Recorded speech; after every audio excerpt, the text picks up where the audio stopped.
Good morning. Do you remember that song from your childhood? Can she bake a cherry pie, Billy Boy, Billy Boy?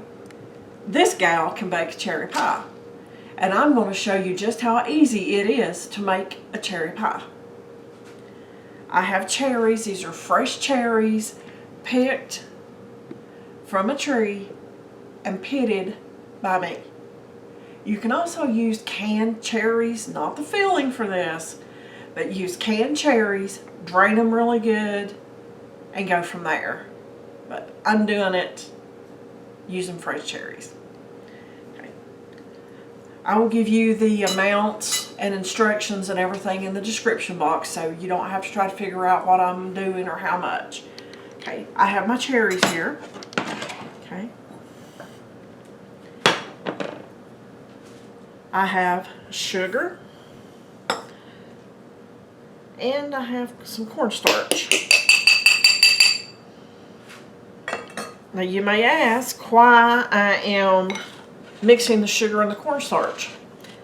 Because I don't want lumps in the pie.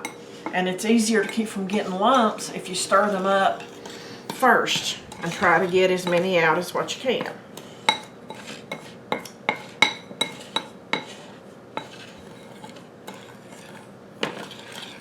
You could also sift it together, but I'm doing it the Mary way, as usual. Okay. And I have some vanilla extract, folks. We're going to put about a quarter teaspoon, half teaspoon, something like that. Not a lot. You could also use almond extract if you'd rather have that. And I'm going to mix my sugar and my cornstarch with my berries. Just stir it up really good.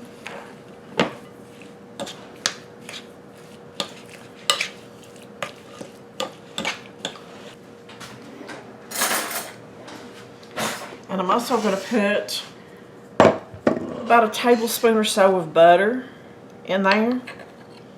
Folks, my hands are clean, so always start with clean hands when you're cooking. That's should go without saying, but some people will comment on that saying, hey, you touched your food. Well, yeah, I did. It's my food. I wouldn't touch your food, but I'll touch my food.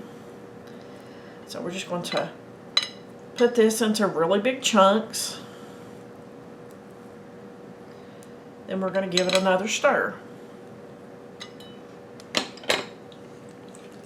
I have my oven set to 400 and it is preheating while I'm doing this.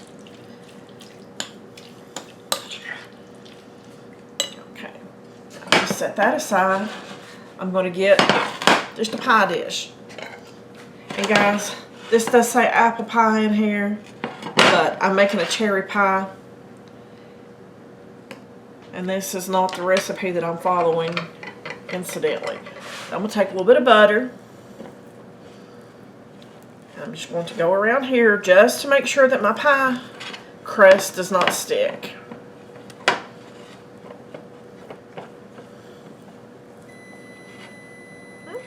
My oven's warm. Okay. Let me wash my hands and I'll be right back. Here's where I'm going to take a shortcut, folks. Instead of making homemade pie crust, I did opt to grab some from the grocery store. These have been sitting out at room temperature to make it easier to work with. It tells you on the box how long they need to set out. Okay. I'm simply going to unroll this.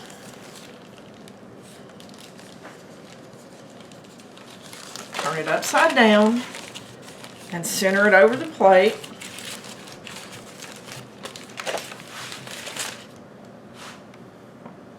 Try and make it fit in there decently. Folks, I'm more about functional than making it teetotally pretty. This is a rustic pie, and it's not going to have all the cute little stuff in the crimps. Yeah, it's not going to have all the cute little crimps in there. like your traditional ones you buy that's already formed in the pan. But that's going to work. Okay, now I'm going to take our pie filling and just simply pour it in there.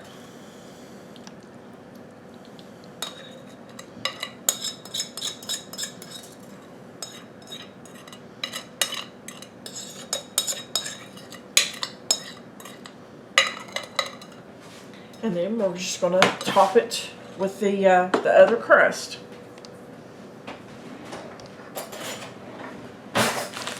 Get this out while I'm thinking about it, because we need to cut slits in this top crust.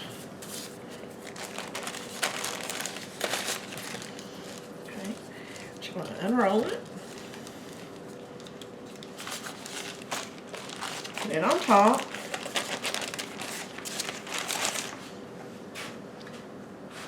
And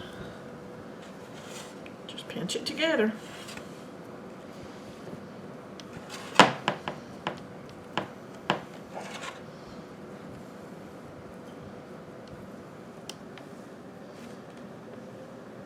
That looks like a pretty good rustic pie. What do you think?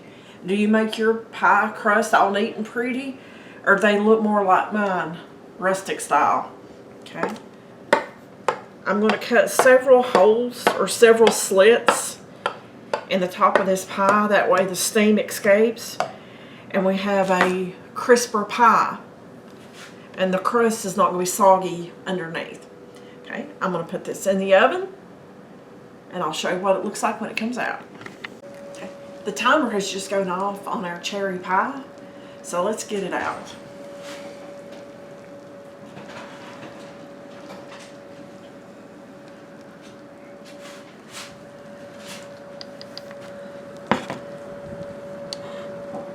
Go. Now this did overflow a bit. I did forget to tell you to put a pan underneath it in the oven. I didn't do that, and I started smelling where it had overflowed. So in mid baking I had to put that under there, and I did catch that much more. So when you bake a pie, a fruit pie, always put a pan on the rack or the next rack down. That way, as it overflows, it catches it, and you don't have to clean your oven. So that's your tip for today. So, thanks for watching. Hope you've enjoyed the video. The pie needs to set for about an hour to be able to cut it. I'll see you on that next video.